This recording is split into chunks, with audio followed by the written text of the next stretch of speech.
What's going on, suppers? It is Dibes, Mr. Crockpot on Twitter. Welcome to the Suit Up Podcast. The Suit Up Pod can be found on iTunes and Spotify. If you're watching us on YouTube, hit that subscribe button below. On tap for today, we're going to talk our top 5 Disney animated films and our top 5 Pixar films. We had to, keep them separate. This list is crazy. Hopefully, we don't end up in a fight. Loretto, are you ready to suit up? Yes, sir. Let's suit up. Let's suit up. I am Iron Man. I find your lack of faith disturbing. I want you to remember the one man who beat you. The Force will be with you, always. A king's time as ruler rises and falls like the sun. I do this all day. What's but a smile on that face? That's my secret, Cat. I'm always angry. Some men just want to watch the world burn. All right, guys, we are back. Joining us today is, of course, our co-host Loretto from Movies Matrix. Check out Lo on Twitter at Marcellus Durden and Movies Matrix on Twitter at Movies Matrix and moviesmatrix.com. What's going on, man? Good morning. Much better than yesterday. Just got off my shift and energized, ready to go, ready to rock this. Let's do it, man. So this is kind of a bloodbath, man.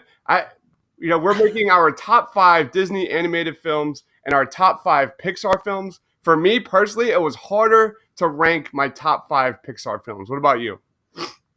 I would agree. There's top to bottom. It's almost like ranking the MCU. Like the Pixar films are so good, and even their bottom films aren't bad films. It's just the ones that are up higher are just, for whatever reason, people connect to them differently. Mm-hmm. I'm sure that was that way for you. Yeah. So it's gonna be interesting the way we the different viewpoints are gonna come at it. So totally. You're good with starting off with Disney, man? Yeah, sure. Let's do it. All right, let's start off. I have 2 honorable mentions. So does Loretto. Dude, what's your first honorable mention? So, funny enough, in preparation for our little speak, I did a triple header of Disney classics, and I revisited a film I hadn't seen in a long time.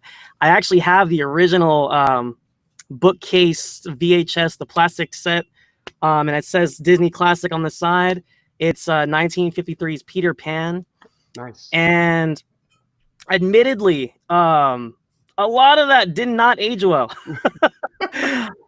Some of the 50s humor and I think the difference in generations, you look at the 50s children and what they're entertained by and what their parents were quote unquote entertained by. And those Disney classics, like they're great. They look great. They look beautiful. They have moments that kind of fill you up with that Disney magic, but some moments just connect. It's a little bit too Looney Tunes. It's not as funny as I used to think it was. And some of the characters are like hammy. Also, disclaimer, there is some cultural things that are a little bit inappropriate, especially in terms of the treatment of our Native American friends in Neverland. So not to speak on that too much, but that did not age well. It definitely made me cringe. But I will say I mentioned Peter Pan because when I was a kid, I loved it. I saw it a bunch.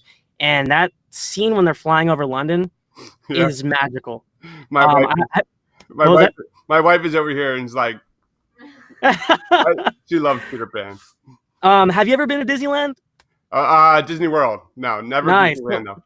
Did you ever get a chance to ride the Peter Pan ride? Of course, yes, of course. So I mean that's it right there. I mean, people love that ride because of that moment that let's fly to Neverland and you get the pixie dust and to me that alone is worth mentioning. It's always a magical moment for me. The minute I hear the music, it makes my heart swell up. So totally, it's a good one. Did not make my list. One honorable mention for me is Moana. Why do I love Moana so much? It's fresh. There's no princess or prince love story here, man. It's just another one of those great film scores. So good. If you're a film score nerd like me, there's an ambiance Moana video on YouTube, and if you need to work with like music in the background, that's me personally. Very, very highly recommended. It's so well done.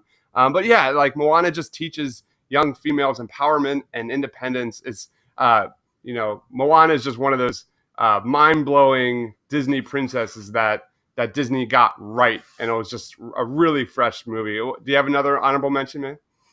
That was my sole one. I kept it, kept to the top 5. So Cool. I have one more. It's Mulan. I love Mulan. I came into Mulan late. I didn't actually see it until probably like 5 years ago. But I remember it when it came out. It came out in 1998. And the reason why I remember it is because I was 14 at the time. And what happened was the McDonald's had the Happy Meal, Moana Happy Meals. And with those came out sweet and sour packets for your chicken nuggets. And it was mind-blowing at the time. Sweet and sour sauce, man. I still eat it. But anyway, Moana, awesome villain. Shan Yu's awesome. It's progressive. It destroys gender roles. It just emphasizes diversity. Mulan, just really like that was like probably my top movie of 2020 coming out, the live action version. Really bummed that it got pushed back, but representing Asian Americans across the nation, I respect that your honorable mentions showed us some love. So, all right, what's your top 5? Lead off number 5. All right, man. Again, so I'm kind of going off a huge chunk of my list, including my honorable mention is I grew up on those Disney classics. Like I said, I had that plastic VHS cover that people had stacks of before DVDs. And my number 5 is Robin Hood. Oh, so good. So good. And it's funny. It's definitely a product of its time, especially with the folky narration, the Robin Hood and Little John walking through the forest. It's kind of like a little bit hokey on that side. But personally, I love that because for comparing it to like Pinocchio and Snow White, or even like Alice in Wonderland, that movie was different. It was completely different. And instead of dealing with the human cell-like figures, I thought it was really cool that they did the animals. Having a fox Robin Hood is just so sly, and I never got that kind of like vibe until like Zootopia years later. But it's really interesting when you match a personality with an animal in the right way. It's just, again, it's one of those Disney magic moments that I think was just spot on, especially Little John as like pretty much Baloo 2.0. We'll touch on that later. But lovable bear, and he's like a big, like intimidating figure, but he's so lovable. And shout out to the late Phil Harris, one of my favorite voices of all time, and it's so iconic. You hear the guy chuckle, and you know who it is. And I also thought they told the story really well. Admittedly, Prince John, the lion, is a little hammy. It's a little over the top, but again, 50s, 70s Disney catered to kids in a different way. And I think they needed to make some of that slapstick Looney Tunes stuff just to grab kids' attentions back then. I think now Pixar has changed the game. We'll get to that later. Yep. But it's just interesting seeing what kids reacted to then, what kids react to now. But I think the fact that these older movies stand the test of time, I think it says a lot about what Disney has done well. So. I love it. So you went one direction, I went another. A lot of mine are more recent than yours. My wife is over here smiling because I think she loves the classics. I'm more of a newbie. Yeah. So my number 5 is The Princess and the Frog. To me, there's multiple reasons, but for me, this is like one of those more underrated Disney animated flicks for a few reasons. The New Orleans backdrop, I just loved it. It was scary, and Going Down the Bayou is one of the most fun songs. Disney songs. It's like Trash in the Camp. It's just one of those just really, really fun songs that my wife and I always kind of jam out to. But I have to put Princess on the Frog on the list because our 7-month-old daughter's name comes from this movie. Really? True story, man. Our daughter's name, Tiana? It's Evangeline. So okay. Evangeline is the star in the movie that, Ray like confesses his love to and all that kind of stuff. You see Tiana making a wishing upon like for her restaurant to this star. I think it was actually Venus. But it's, that's where there's another part of Evangeline that we'll get to that's also in my top 5 list for Pixar. We'll get to that soon. But beautiful name, by the way. Thank you. Just a beautiful, beautiful movie. We love the music. It's one of our my wife and I's favorites. Number 5, Princess and the Frog. Embarrassingly, I haven't seen that one. Yeah, I tried to one time a while back, and I just never finished it. But it was pretty cool from what I saw. I love diversity, man. I love my favorite Disney movies are the ones that preach diversity, are fresh, and you're gonna see a lot of those kind of trends in my movies here. Well, What- personally, the jazzy backdrop in New Orleans already has me sold. I gotta finish that movie one of these days. So yeah, first African American princess, man. Come on, hell yeah. hell yeah. What's your number 4? All right, number 4, we're going with the first animated Best Picture nominee for the Academy Award Best Picture, 1991's Beauty and the Beast. Good. What a cinematic achievement! Critically acclaimed, made tons of money. Visually, especially for 2D animation, it was just so enthralling, and I think what captures that movie in a nutshell is that intro. You hear the da-na-na-na, and you start zooming into the mountainscape with the castle, and then you hear the thunder, and then the witch at the door, and it's like stained glass, and it's oh man, again, not to repeat myself, but that Disney magic just hitting at the park. Giving you a sense of wonder. It doesn't matter if you're 5, if you're 30, 40, you can watch Beauty and the Beast and get swept away in the story. And personally, I love the character of Belle. I think she's a very unique princess. I like that her head's lost in books. And I think, before, nerd culture is pretty popular now. It's pretty trendy. It's a lot more commonplace.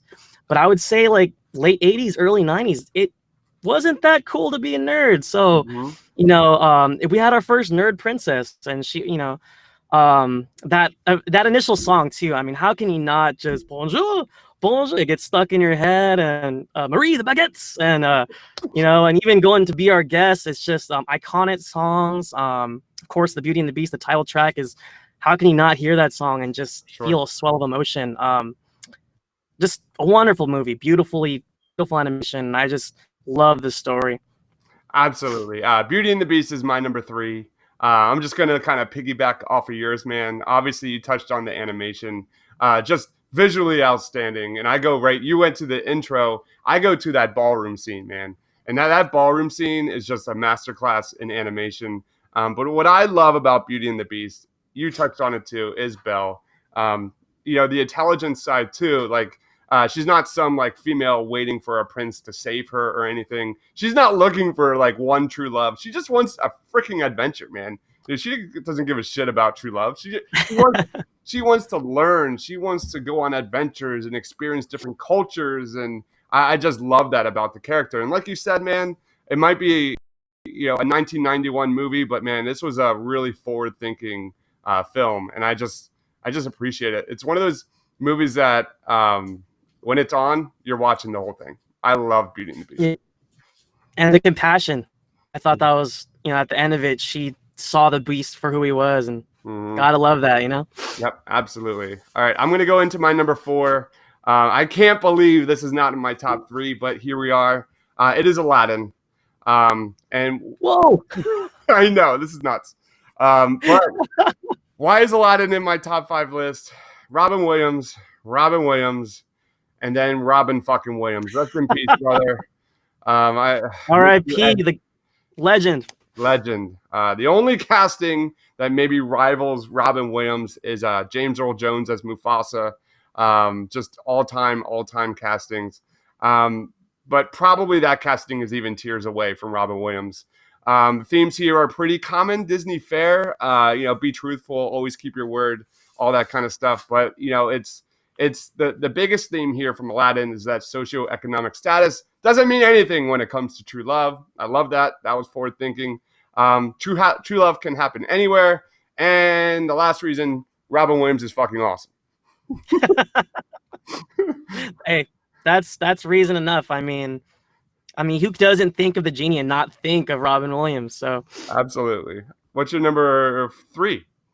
All right, man. This will be the last of my super old, classic, nostalgic Disney, but I had to go with Jungle Book.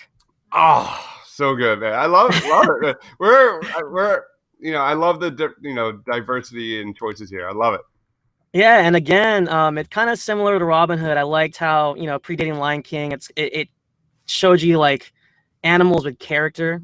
And again, I thought the voices were spot on. Baloo is one of my favorite characters of all time. The bare necessities is probably one of like probably if I had to do a ranking of my Disney songs, I mean that's definitely my top 5, maybe top 3. The moral of, Mowgli, the raised by wolves, growing up in a jungle, and wanting to play and have fun, but knowing that the right thing is to be with his people. Mhm. And I thought that was kind of cool. It was like for children, it's a sense of like, at some point you got to grow up, right? And that's another reason why I was so attached to Peter Pan, because it's fun, it's lovable, and it's memorable. But then there's that other meaning to it too. And yeah, I ever since I was a kid, I loved the Jungle Book, and I also did love the remake. I thought that was the best Disney remake so far. I think Bill Murray was inspired. Whoever casted Bill Murray as Baloo, like, good job. John Because Favreau, man. John Favreau, legend. So I think he pretty much he rivaled Phil Harris. And just speaking on the original, that story took, Rudyard Kipling's novel itself was like 600 pages and had a lot of dark themes. I thought it was really cool how they adapted it to the screen for kids, and they did it in a way that didn't compromise the story too much, but they made it so kids can understand. And yeah, I thought it was great. Absolutely. John Favreau, man, that live action remake was so good. My favorite movie of the year. I think that was like 2016, 2017, around that time. So good. I'm going to go into my number 2, one of my all-time favorite movies, The Nightmare Before Christmas. And oh man, this movie, probably my other than my number 1, I'm pretty sure we probably have the same number 1. Probably my second, number 2 favorite Disney soundtrack. The combination of stop motion animation and Danny Elfman's music here, man, is just so legendary. But when you think of The Nightmare Before Christmas, man, the film was so unique, at the time when it was released. The year was 1993, and the movies before it was The Little Mermaid, Beauty and the Beast, and Aladdin. And then you have this like Jack Skellington character. It was dark. It was like just something that you haven't seen before. I was 9 years old at the time, and it was a lot deeper. You're used to like, Disney princesses and watching movies that are slapstick and fun and light and really kind of happy music. Not this, man. This was like a really insightful film. Like, you're watching this movie, and it's about a main character trying to find his purpose in life and find the reason for his own existence. It was just a game changer at the time, and hands down, the sole reason why I love animation. This movie right here. Oh yeah, I mean the stop motion in itself and the puppetry and the visuals that Henry Selick and Tim Burton combined, it's a technical achievement. I'm surprised that didn't get nominated for some type of Best Picture. I know that was a tough year. I think did Silence win that year? No, that was the year prior. But I agree, man. One of the greatest animation films I've ever seen. And the only reason why I left it off my top 5 was I thought we were doing 2D only. So otherwise, I would have thrown that up there. So it's all good. What's your number 2, man? All right, so my number 2, The Lion King. Oh, okay. Love it. Yeah, no, oh man, that's my first film. Admittedly, how old was I? Like 8, 9. First time crying in the theater. And it was bad. I was like, I was sobbing. Like the Mufasa, if you don't have a soul, if you don't feel something, for sure. When Jonathan Taylor Thomas says Simba is nudging, Dad, get up, like do you have a heart if you don't feel anything there? I mean, I bawled like a baby. Sometimes, if it's on TV, I'll turn away because I don't want to get too locked in on it because I start getting there, Yep. Memorable songs, and like you said, James Earl Jones is just such an iconic, masterful voice, but like also what he did and the way they wrote it, having him be the king of the kingdom and everything the light touches, like it's like everything he said was just butter, just golden quotes you remember for the rest of your life, remembering who you are and you're the one true king. I love the mythology, and I also loved how it was very Shakespearean in a sense that Scar, a la like Hamlet and Julius Caesar, like his dethroning his brother and murdering him essentially, and the drama, again, the animation was top notch. I liked how I saw behind the scenes featurette of the animators actually looking at animals and sketching it by hand. I thought that was incredible, especially that opening sequence with the ants and the antelope and all their little figures and the way they move. And it looked, for its time in 1995, it looked real, and it was 2D. Yep. And I think that, again, is just a magical way to present something to your audience. And admittedly, I didn't like the remake, but I think it's because the original was so good. Yep. Our expectations, sometimes they're hard to meet. So, I mean, my number one is The Lion King. I figured no one. Yeah, you pretty much echoed everything I was going to say. The soundtrack, Circle of Life, the animation, the real life, animals, the backdrops, the tree lines, like everything was just so real, and it was just so progressive at the time. The animation was just gorgeous. I remember just being like the sunset coming up in the beginning, just my mind being blown as a kid. And that's beautiful. It's beautiful, man. And the plot, I mean, the strong parallels between Hamlet, it's got a really good plot, one of the best plots. And I will argue that Timon and Pumbaa are probably the best comedic duo of any Disney film. They are just classic. They are gold. And just, yeah, I think you nailed it, man. The way the animation just accurately depicts Africa is just unforgettable. It's my number one. I used to say brownish gold a lot just because of Pumbaa. Yeah, who didn't want to eat like a little like earthworm or little bug when you're a kid after watching Lion King, Slimy and satisfying. Yes. What's your number one, man? So it's just interesting. We went a different route here, but my number one was Aladdin. Nice. As a kid, I think I really related to the street rat. Mm-hmm. Not to kind of bog it down with my sob story, but I did get picked on a little bit when I was younger, and I know how it feels to be the underdog. And again, I think what Disney did really, really well in that renaissance of the 90s of, Little Mermaid and Beauty and the Beast and Lion King, and they just kept hitting it. They were just on it. I think they kept giving us something fresh. And what I thought was cool with Aladdin was, Jasmine wasn't the focus. If anything, she was a very secondary character to Aladdin. Yep. Of course, I mean, the movie is his name, but I liked that they focused on this kid on the streets, like living in poverty, looking up at the Sultan and the palace, wanting more out of his life. Not too different from Jack. I think the theme of wanting something more is very, very relatable. And I mean, you already talked about Robin Williams, but I mean, that in itself, I think technically is amazing because he ad-libs, he improvs, and I think that's amazing that he can say something really quick and then they animate it to a T, like, when he does his French thing, like, oh, say no more. like, can you imagine? He must have just been going 100 miles a minute, and the animators were like, oh, we like that. Let's draw that. Yeah, the thing, and he'll smoke, and he'll have a palm tree. And then his whole stewardess, bye-bye now, bye-bye, getting off the carpet. Like, how do you storyboard that? Like, was that scripted? I mean, there's so many jokes, and it's just the genius of Robin Williams on screen brought to life. Amazing. And also the visual achievements. I mean, that was one of the first times I think computer CGI was used during the carpet chase with the CGI wall, and some of the carpet was CGI, I believe. And as a kid, I just loved adventure stories. We'll probably touch that in the future because I got some brainstorming for that. But getting swept away on a magical adventure is just something that it's cake for me. Take my money. Yeah, that's why I said, man, I couldn't believe I didn't have Aladdin in my top three, man. Another movie where it's just between my wife and I, we just quote it all the time, and it's classic, all-time classic. 100%. All right, let's talk Pixar, man. Give me one honorable mention in your Pixar top 5. All right, man. Like you were saying, tough to narrow down.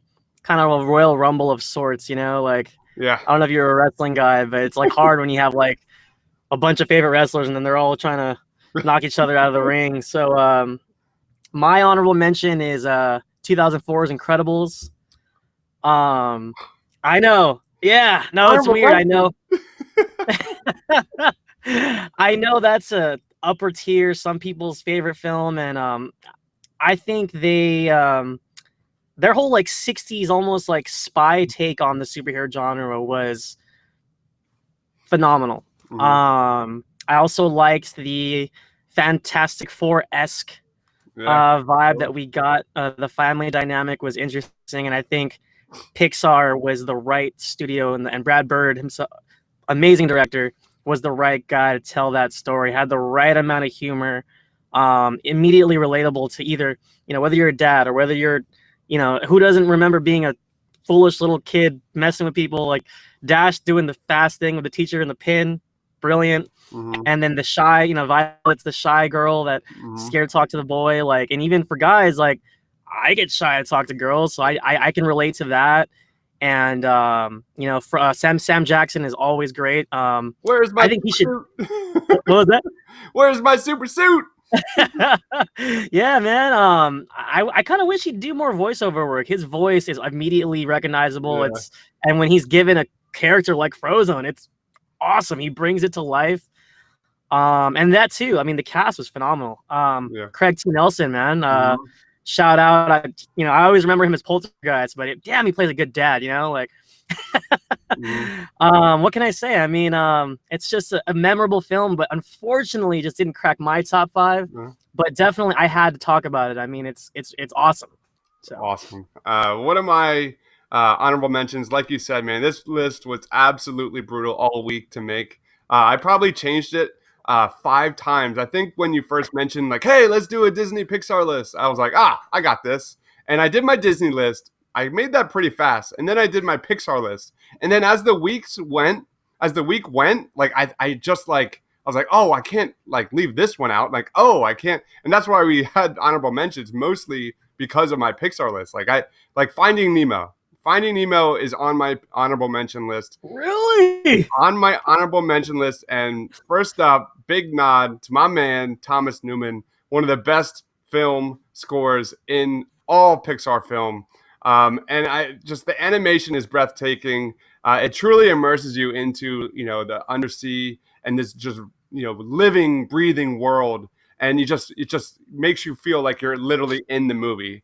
It has an amazing message. When things get fishy, just keep swimming. Just everything about Finding Nemo is beautiful. And like many of those movies we said in the Disney list, this is easily one of the most quoted movies, Pixar movies, between my wife and I.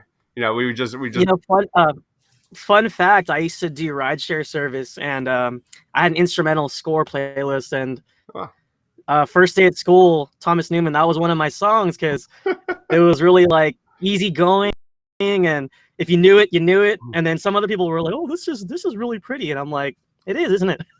Oh man! So it's random fun factoid there, but yeah, it's just this movie is just in our regular conversation. Just nuggets from Finding Nemo are in our regular conversations all the time. It's so off that I can tell there's gonna be just some disparity here because you reacted to my honorable mention and I immediately reacted to yours. So I love it. It's gonna be interesting. And it's funny that you mentioned changing the list because I changed mine this morning. Like as I was looking at my notes, I was like, you know what, my heart is not feeling this one today. So yeah. I don't think there's a wrong answer here. I think No. I almost don't even want to number them. That's what we do, man. What do you have another honorable mention? Off the top of my head, I mean, it's almost not fair for me to just say, "Oh, this movie." I think sometimes it's just moments. Uh-huh. I think one movie I just want to bring up because I feel like nobody talks about. I'm on the fence of I love The Good Dinosaur. Uh-huh. I don't think anybody saw it. It didn't make a whole ton of money at the box office. Awesome, but I loved it, and I don't know what it is with me in the jungle and me and these like kids in the jungle. I vibe, like I get it. Like, I mean, they kind of made him a dog, which was weird, the human. But oh man, the family emotions of that film. I'm not gonna lie. I idolize Kevin Smith, and in some sense, a lot like Kevin Smith. I don't know if you know this, but when he does reviews, especially for Star Wars and stuff like that, he gets really emotional, and I'm an emotional person. Just like you, I'm also a father, so those parent-child dynamics in almost any format will just, if it's done right, it just hits me. So Good Dinosaur had some good emotional scenes for me, and yeah, off the top of my head, that's the one I just wanted to bring up. I know no one talks about it enough, so I really liked Good Dinosaur. I definitely think it's like on the underrated list. I don't think it did very well, but I saw it in the theater. Yeah, we saw it in the theater like opening night, and we loved it. And even the reviews, I think the review kind of so on it, like from the critical standpoint. So yeah, I totally enjoyed it. The music was really good in that. Like I think it had like a lot of like country western themes in the film score, which all these movies always boils back down to the film score for me. But another honorable mention. I thought it was cool. Go ahead. Oh, just real quick, I just thought it was cool because it kind of gave that film a character. Yeah. I mean, I never would have thrown a Western tune over a dinosaur farming land. So yeah, totally. I think it definitely gave the film some personality, so. Totally. All right. My last honorable mention is Toy Story 3. So hands down, the single most I've cried ever in a movie theater was Toy Story 3. The moment between the trash compactor scene and the scene when Andy is giving away the toys to Bonnie, fucking shit show, man. I absolutely lost it. It was just a culmination of all the years of watching my favorite Toy Story movies. That moment, never forget it. Just absolutely lost it. Again, random factoid. I literally cried 2 days ago. It was on TV. It's horrible. I can't watch it. I like it's one of those. So I'm gonna touch base on that later. That actually did crack my top 5. So spoiler alert. Again, it's like, oh, what? Yeah, we will get into that. Let's move on. What's your number 5, dude? All right, man. Let me take a quick peek here. Oh, funny enough, this is a perfect segue actually. Because I didn't realize I changed my order twice in the past 48 hours. Toy Story 3. Nice. Was my number 5. It used to be a lot higher up, but I just kept shifting. Because I'm trying to remember what about these films touched me so much. And I think for Toy Story 3, you and me are pretty close in age. And from the 1995 debut of the first Toy Story, we grew up with Andy. Yep. So Andy saying goodbye to his toys is us saying goodbye to our toys. Yep. Us saying bye to Buzz and Woody and our childhood. And holy crap, you nailed it. The trash compactor scene, I get welled up because, freaking sentient plastic toys accepting their fate is such a existential next level thought that kids don't get. The adults are like, oh, what is happening? Yeah. And of course the So Long Partner. I mean, I literally just cried 2 days ago because it was on, and seeing Bonnie playing with Andy, and him going back into kid mode as a college student. That's just a wonderful moment of human nature. And on top of that, all the soppy, sad stuff that I can talk forever about, I really liked the prison breakout kind of vibe. The heist was so fun. And it's fun how Toy Story always plays with things that it plays with pop culture. So to have the freaking clapping monkey with the cymbals being a security guard was hilarious. Like, you've seen this monkey 100 times, like walking by a store or in a movie or something, and see this monkey like like an alarm. I thought that was brilliant.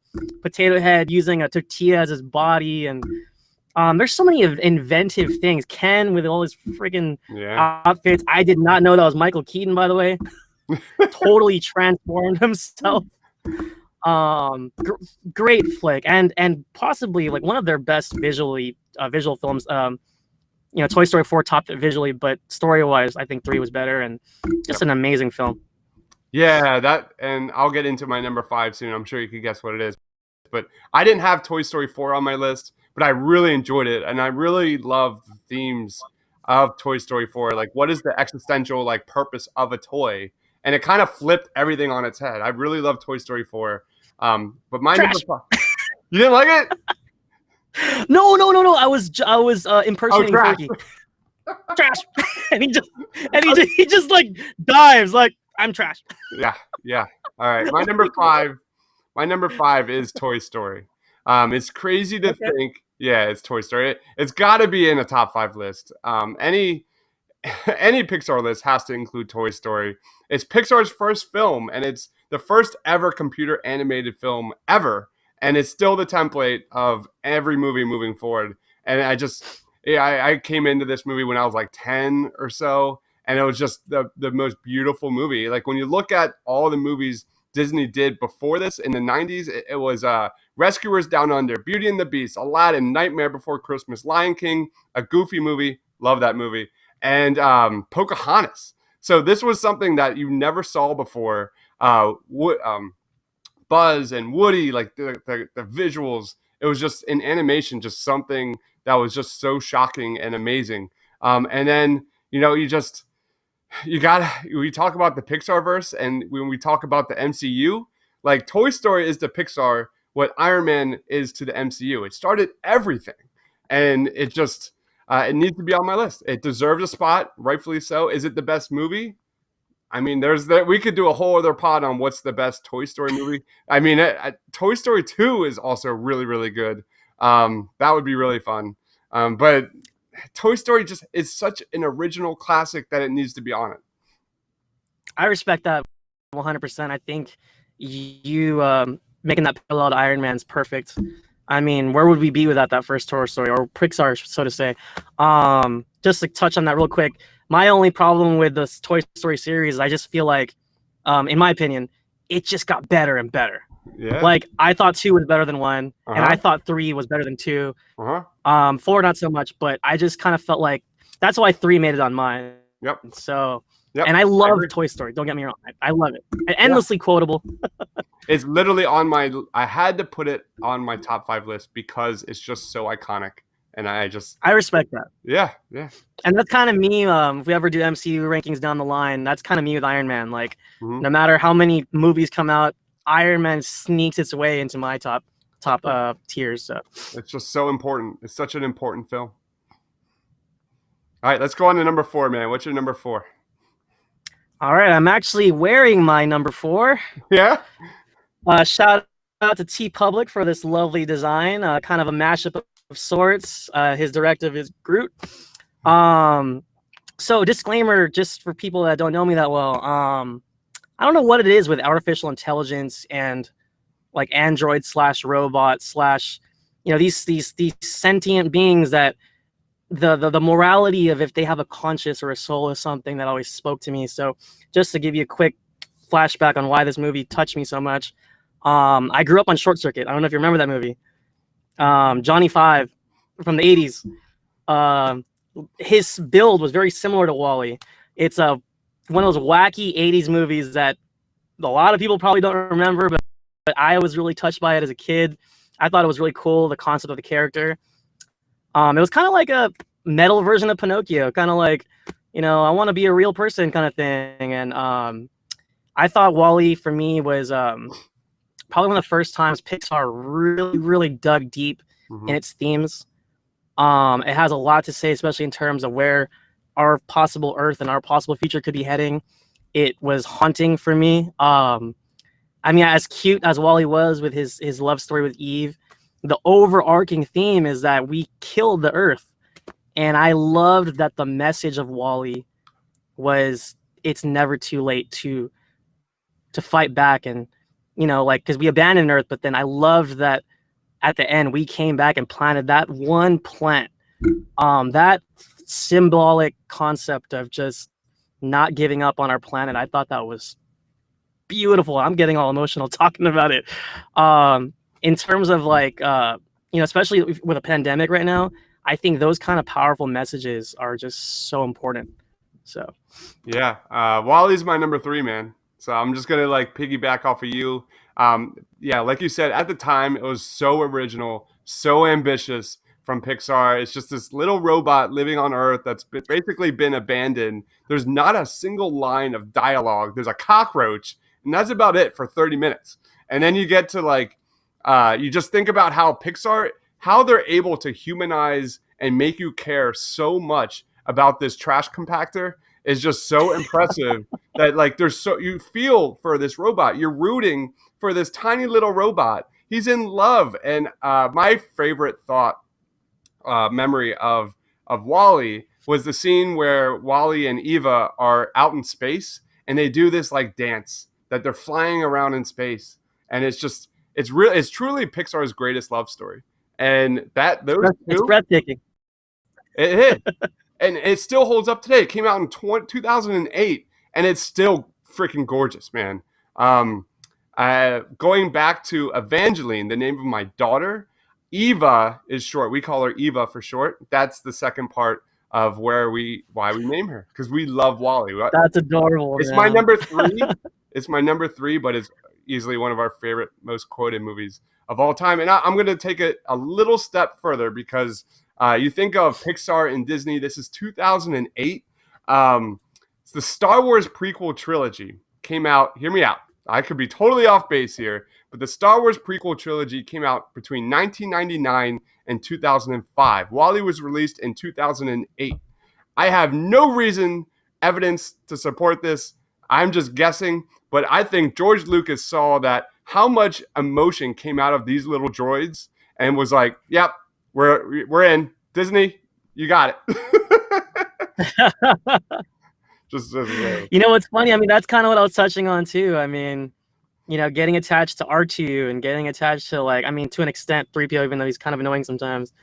It's interesting how as humans we give these characters, we invest in them, and the filmmakers that do it right, like you said, man, they make us care. Yeah. You're right. Like this little, Wall-E doesn't even talk. Yeah. He says like 3 things the whole movie. Eva. Yeah. And it's amazing how little dialogue there is, but you still connect with these characters. It's truly incredible. It's just such good filmmaking. I'm just going to go into my number 4 here. And I'm going to go with Ratatouille. Hands down, the most feel-good moment of any Pixar movie comes from Ratatouille. And that is everything begins and ends with Anton Ego, the critic, where the guy is literally like the Grim Reaper, right? Like this guy just literally kills restaurants with, typing on his little typewriter and his reviews of the restaurants. And that flashback scene, man, we talk about moments of Pixar. That flashback scene of when Anton eats the ratatouille and he goes back to his childhood with his mom. It was the best. It's the most feel-good moment of an animated film since How the Grinch Stole Christmas in the end. And it was just, I remember watching it in the theater for the first time.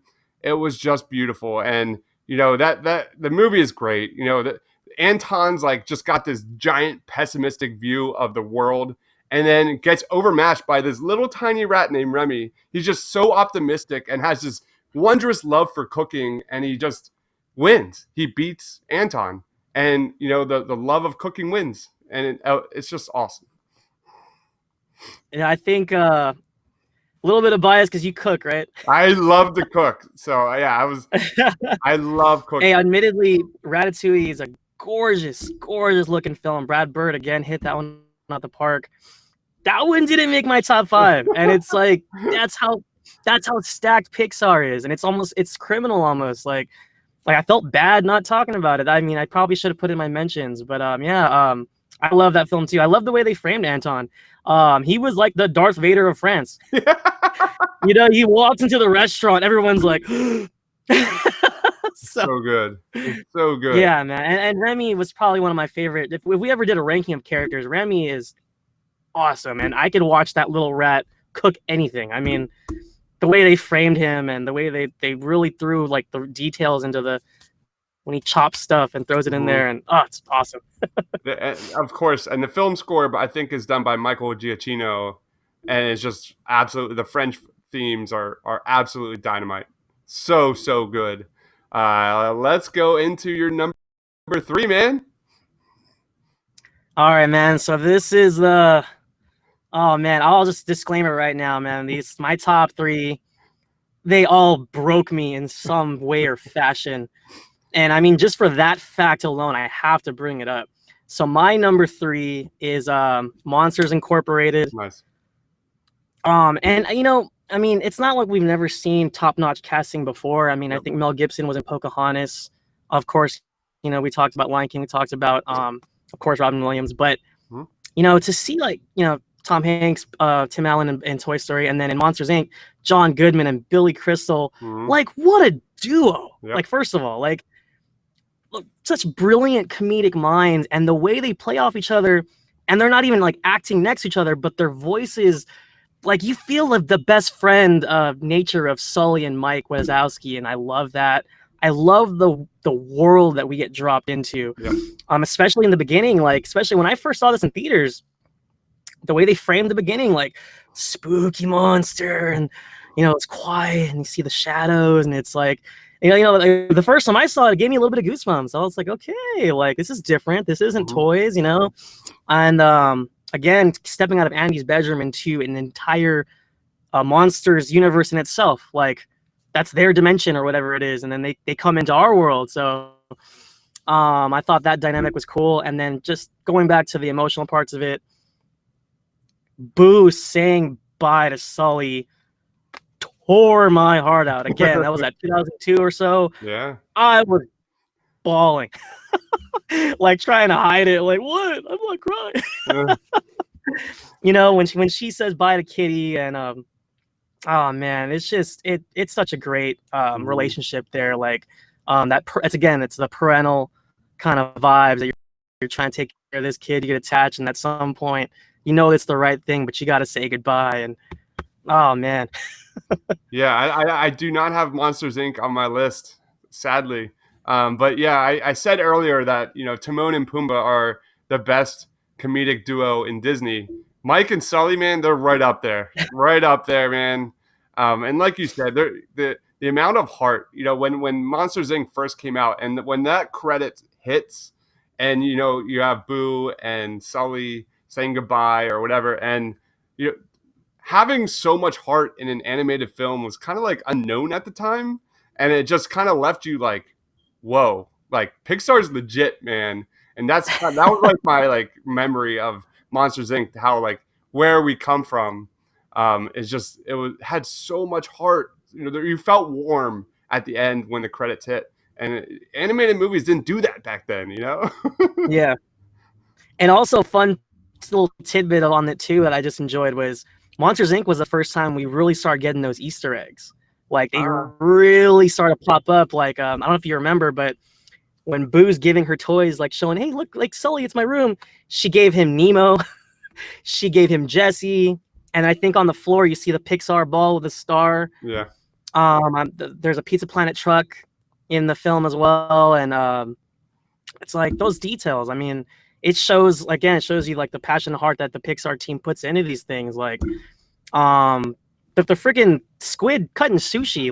Like, I could just stare at that restaurant and just be like, man, like, it's gorgeous, and it's like it relates to the monsters, and like that's what I would picture: a chef, like an octopus monster, like with his knives, doing the Benihana thing. Yeah, totally. It's awesome.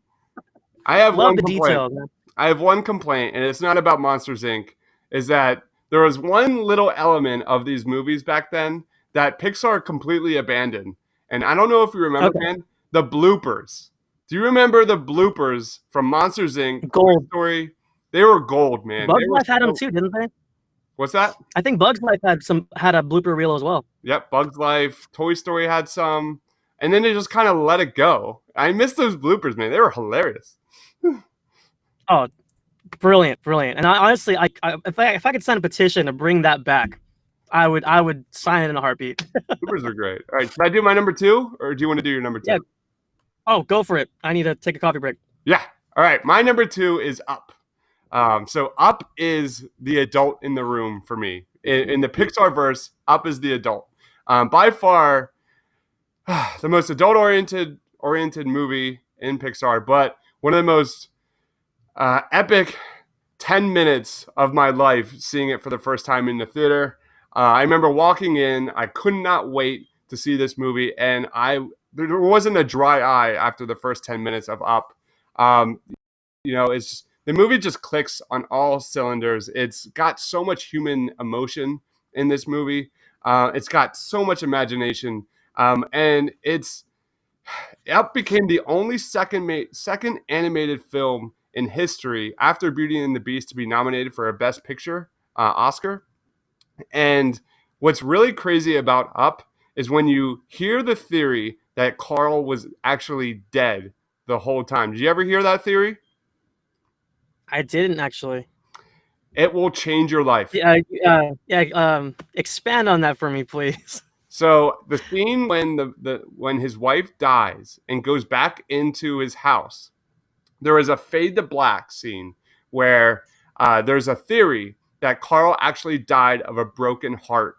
And the Boy Scout that comes in, I'm drawing a blank what his name is basically, his guardian angel. And he needs to get his last Boy Scout pin, and that will be his way to get his wings. And everything fantastic, imaginative, wondrous, unbelievable happens after that scene. And there is so much theory behind it that just check it out, think about it, and I guarantee you'll rewatch Up probably about 2 or 3 more times back to back to back. It is Russell. really interesting. It was killing me. It was on the tip of my tongue. Russell. There it is. Yeah. It's just once you think about that, and then there is some things in the movie that hold weight for sure. It's crazy. Well, one of the reasons why I love that movie, but one of the reasons why I'm not as fond of it though is that third act gets a little wacky for me. Yeah. Especially because Charles Mund is supposed to be damn near 90, and he's sword fighting Carl, and so that part and the dogs flying the planes, it was cute, but it was what? Everything. So everything boils down to Carl letting go. Letting go of his house, letting go of his wife, letting go of his possessions. Oh, I'm with that. It's wild, man. I'm on board with that, but I just feel like some of the realism kind of took me away from it. Yeah. But I still liked it. It was still a good picture for me. So. Cool. All right, what's your number 2, dude? All right. Let me go back to my notes. My number 2. Oh man. So this was flip flopping. We kept, you kept changing your list. I kept changing mine. This flip flops for me. 1 and 2 is very interchangeable. Okay. But my number 2 is Coco. Oh, love Coco.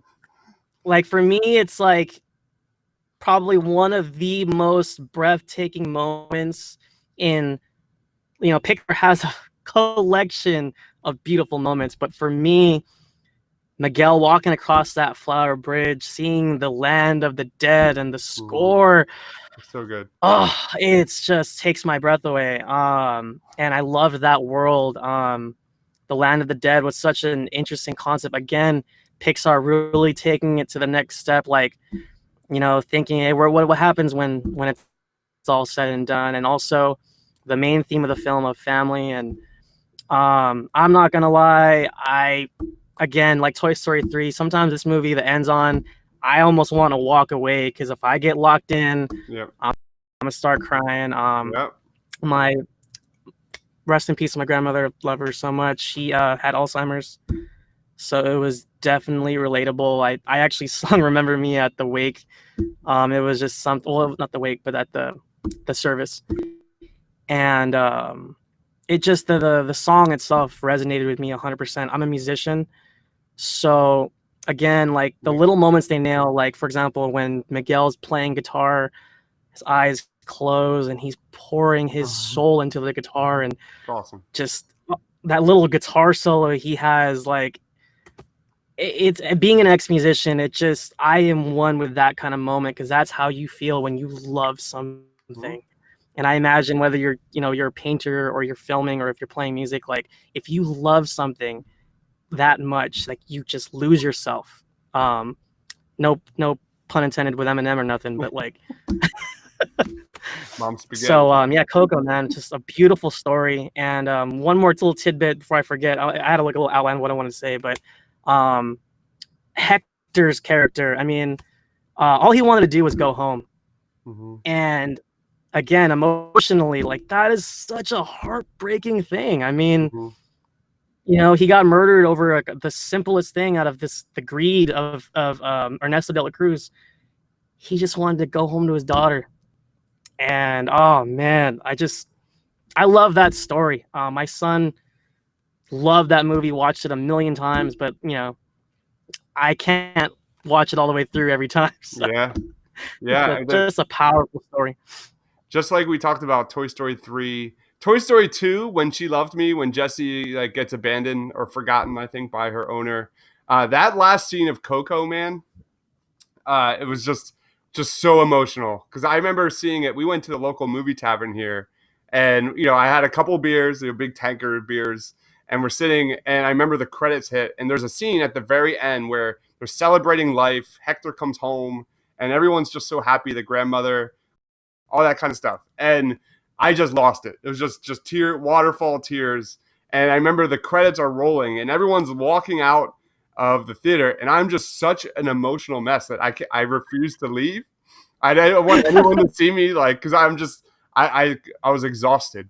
I actually held it together during the grandmother scene, but that scene where they're actually like celebrating that they're together again, I lost it.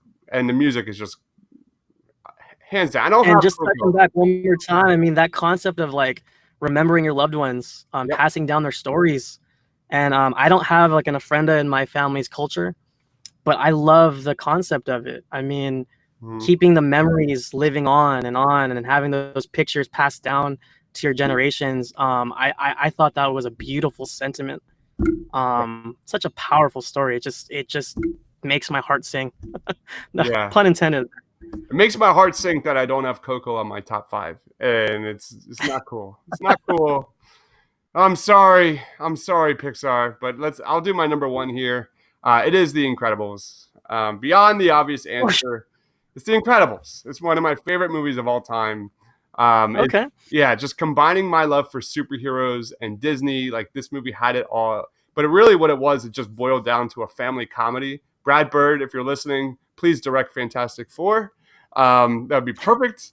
But yeah, Awesome. it's nuts and bolts, a family comedy. There's so much human emotion in this film. I just, you look at, going back to when The Incredibles came out, like most Pixar movies was either about toys or bugs. And then you have this like superhero movie, spy film, action scenes. The scene of Dash running across the water is just such a masterclass of like film score and cinematography and animation. It's really, really good. It just gives me goosebumps every time I watch it. Incredible. It's number 1. If you know me, the action is top notch too. There's some moments there that were really intense, like when the missile's about to hit them in the plane, when it's Elastigirl and Violet and Dash, and she's like, Violet, put up the shield, and she's like, I can't. Oh man, the tension, and you just see the missile coming, and then she just wraps him up real quick. Like the directing is so good. Like you see mom in her parachute, and she's looking up, and you see the plane explode, and then they go in the water, and then you see mom in underneath the water, and the plane go underneath the water. It's just so well done. It's like watching. Yeah. Now visually, I think that was one of those movies that they stepped it up. Oh, man, it's a great picture. I mean, and Brad Bird's amazing. He needs to do more live action. And Edna. Shout out to Ghost Protocol. And Edna. What was that? No capes. Just Edna was oh such a man, great character. I think she was voiced by Brad Bird, right? So just phenomenal. What's your number 1? Epic. So it's funny how our perspectives are flipped. My honorable mention was your number 1, and I think it was your honorable mention is my number 1. Finding Nemo. Yeah. I loved it when it came out. A lot of things that you resonated with hit me too. The score is beautiful. I liked the characters. I mean, Dory is just iconic, man. Throw her up there with Vader and the genie, and like that's just such an iconic character. And it's also a character that you can't not hear Darth Vader when you hear James Earl Jones or Mufasa, depending what you care about more. But I can't see a blue fish and not think, oh hey, look, it's Ellen DeGeneres. like she's gonna be married to that forever. And the whole just keep swimming thing, it's a great message, but it's also like really funny. She had some, like, I've never laughed so hard at Pixar film like that. I think that's one of the reasons why I like it so much. Is it's probably one of their funnier adventures. I mean, the escape, funny how that's spelled just like escape. Like, I mean, the first time me seeing those bits, I was dying, and the dental scenes where like. They're calling out the instruments like, oh no, he's using the scraping technique. No, he's using those kind of details are fun. Nigel, the friggin' seagull, he has like five minutes of screen time, but the fact that I can remember all these characters and they resonate with me, and of course, going back to the father finding his son, I think that journey is beautiful. It's a perfect evolution of. Not only is he trying to find his son, but he himself is growing. He's learning that, he can't shelter his baby forever, even though he lost family in the beginning. Which again, Jesus, like seeing that in the theater for the first time. Yeah. I mean, Up is up there. Coco's up there. Toy Story 3 is up there. But Finding Nemo predates all of that at 2003, and seeing that Barracuda in frame, and then the mom dashing down to save her babies, like what a freaking wallop, as an audience member. It's almost like going back to maybe the 40s when Bambi's mom dies. Like, yeah, there you go. Yeah, we were on the same note there, and just a powerful movie. It personally, like, I've quoted it out of context a million times. One of my favorite stories of all time. All time. And let's be clear here. We just made 2 top 5 lists. There's no losers here. They're all. Yeah. Besides maybe like Cars 3 or something. They're all good. And this is Cars 2 was worse for me, but yeah, it's a moment. All right. Any final thoughts before we wrap it up, dude? No, not at all. But I think what was fun about this is just realizing how well Disney and Pixar respectively do their stuff. Yeah. And honestly, I wish we had a part 2 to this, because there's a lot more of Disney that I haven't even touched on. But I think in a nutshell, I think I captured what movies impacted me the most. So, all right, man. That is Loretto. Follow Loretto on Twitter at Marcellus Durden. I'm Dibes, Mr. Crockpot. Thanks for watching, guys. For Loretto, for myself, stay awesome. Until next time. I am Iron Man. I find your lack of faith disturbing. I want you to remember the one man who beat you. The Force will be with you. Always. A king's time as ruler rises and falls like the sun. I do this all day. What's but a smile on that face? That's my secret, Captain. I'm always open. Some men just want to watch the